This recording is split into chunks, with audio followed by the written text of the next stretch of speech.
நாரதரும் நாராயணனும் வானவீதியில் உலா வந்தாங்க. கேக்குதுங்களா? கேக்குதுங்க. அப்படியே வானவீதியில வந்துட்டு இருக்கும்போது நாரதர் கேட்கிறார், சுவாமி, இந்த மாயை மாயை மாயைன்னு சொல்றாங்கல்லப்பா, இந்த மாயைன்னா என்ன, எனக்கு கொஞ்சம் விளக்குங்கள் அப்படின்னு நாரதர் கேட்கிறார். இந்த கதை சொல்லியிருக்கேன்னா உங்களுக்கு? சொல்லிருக்கீங்க. அதேதான்.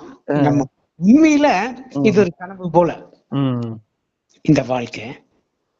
ஆனா இது இப்ப நிஜம்தான். கனவுல நம்ம காணுகின்ற அத்தனையும் நிஜம். அதுபோல் இந்த வாழ்க்கையில் நிகழ்கின்ற அத்தனையும் நிஜம்னு நம்புறோம். அது எப்ப பொய்யாக போகுது அப்படின்னா, உடலை விட்டு வெளியே வந்த பிறகு இது எல்லாம் பொய்.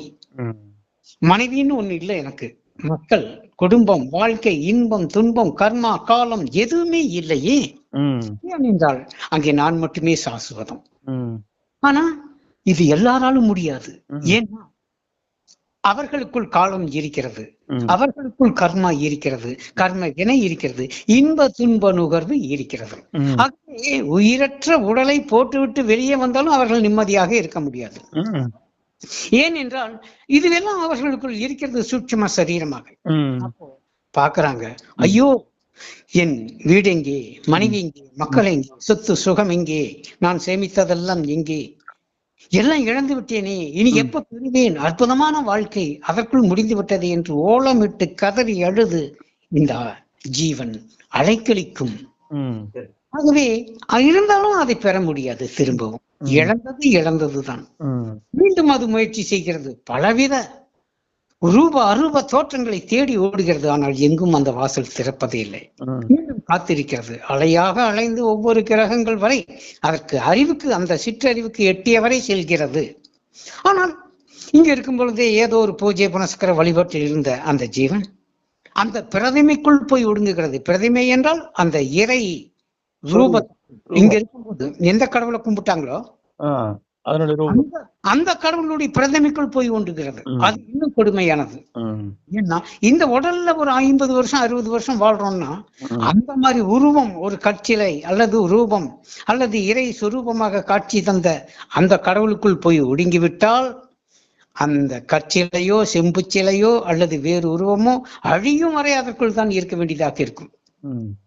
ஏனென்றால் இந்த ஜீவன் எதில் மையம் கொள்ளுகிறதோ அதுவாக மாறிவிடும். ஆனால் மாறிவிடும் என்றால் ஒரு இறை சொரூபத்தில் ஒன்றியவுடன் மாறுமா என்றால் இல்லை, அதற்குள் ஒடுங்கி விடுகிறது. ஒடுக்கம் எனும் நிலை வேறு, அதுவாக மாறும் என்பது நிலை வேறு, அதிலிருந்து வியாபிக்கும் நிலை என்பது வேறு.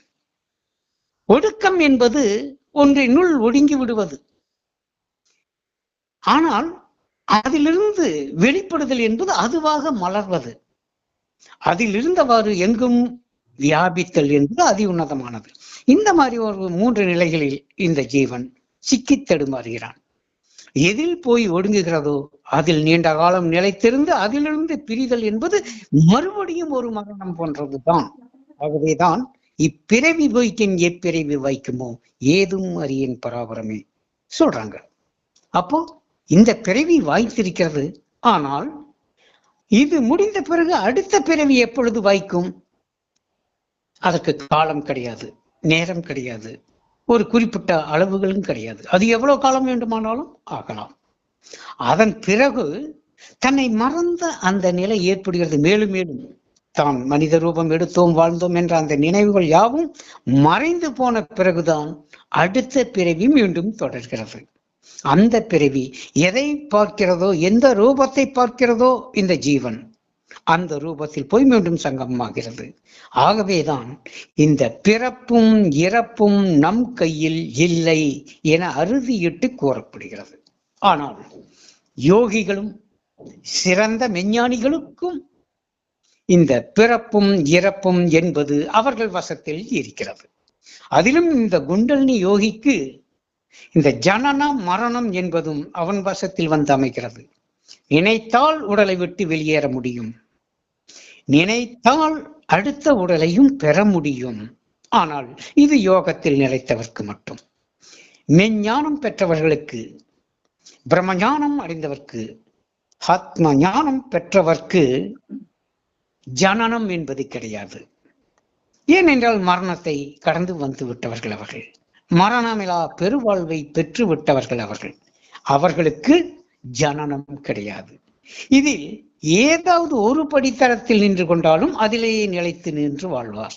அதுதான் ஆன்மாதான் நான் எனும் அந்த நிலையில் நின்று கொண்டால் அந்த மெஞ்ஞானியானவன் ஆன்மாவால் மட்டுமே எங்கும் வியாபித்த தன்மையை பெறுவார். அதனுடைய ஆதார சொரூபமாகிய தன்னுடைய மெய்ப்பொருளாகிய அந்த பிரம்ம தத்துவத்தை உணராமலேயே நின்று விடுவதற்கான வாய்ப்புகள் இருக்கிறது. ஆகவேதான் ஆன்மாவாகிய நான் பிரம்மம், அஜாத்ம பிரம்மம், நானே பிரம்மம் என்கின்ற அந்த முழு அனுபூதி நிலையை இங்கிருக்கும் பொழுதே அபியாசம் செய்து வர வேண்டும். இல்லையேல் அங்கும் ஓர் சிறு மறதி ஏற்பட்டு விடுவதற்கு வாய்ப்பு இருக்கிறது. ஆகவே மெஞ்ஞானி என்பவன், பிரம்மஞானி என்பவன் தான் தான் பிரம்மம். தனக்கு அந்நியமாய் புற உலகில் காண்பதெல்லாம் தன்னுடைய மாயா தத்துவத்தால் வெளிப்படுத்தப்பட்டவை, சிருஷ்டிக்கப்பட்டவை. இவையெல்லாம் தோற்றங்களே.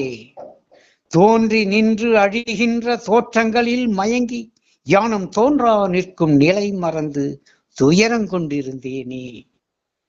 தோன்றி நின்று மறைகின்ற இந்த தோற்றங்கள் நான் அல்ல, அதில் தோன்றாமல் நிறைந்து நிற்கும் பரிபூர்ணமே நான். நானே ஆதாரம். எனது ஆதாரத்தில் தான் இவை அனைத்தும் வெளிப்படுகிறது என்கின்ற அந்த மெஞ்ஞான தத்துவம் அவருக்குள் புரிதல் வேண்டும். இது எத்தனை பேருக்கு வாய்க்கும் அற்புதம்! இந்த நிலையை அடைந்தவர் மட்டுமே பிரம்மமாய், பேரொளியாய், பேரின்ப வடிவாய் எங்கும் நிறைந்த பரிபூர்ண தன்மையை அடைகிறார்கள். வான் என்று சொல்லவோ வாயுமில்லை, வகையுமில்லை, மாயமாய் போனதென்னே. தேனெனும் சுரூப நிலையூட்டி வாழ்விக்கவே திருவுரு கொண்ட எந்தாய் தேசிகா, ஓம் பிரகாசம் எனும் பெயர் போன்ற தெவிட்டாத அமிர்த ரசமே என்று நம் குருநாதர் ரத்தின சத்குரு அவருடைய குருவை வணங்குகிறார். உன்னை நான் வான் என்று சொல்லவும் வாயும் இல்லை, வகையும் இல்லை, எல்லாம் மாயமாய் போய்விட்டது. சொல்ல முடியாத பேருணர்வின் நிலையாகிய பிரம்மஸ்வரூபம் அல்லவா நீங்கள்?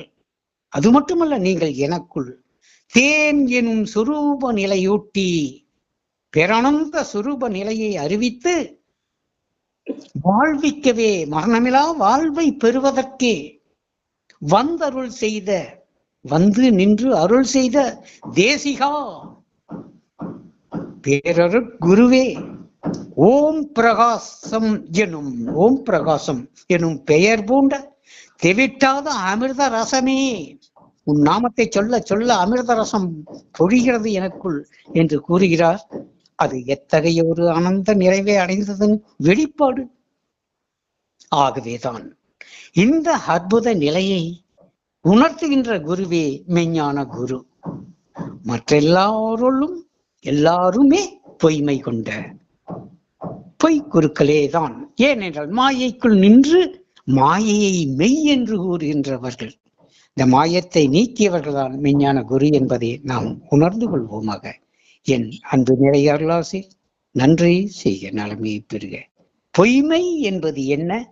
இந்த உலகம் மெய், இந்த உடல் மெய், இந்த வாழ்க்கை மெய் என்பதுதான் பொய்மை.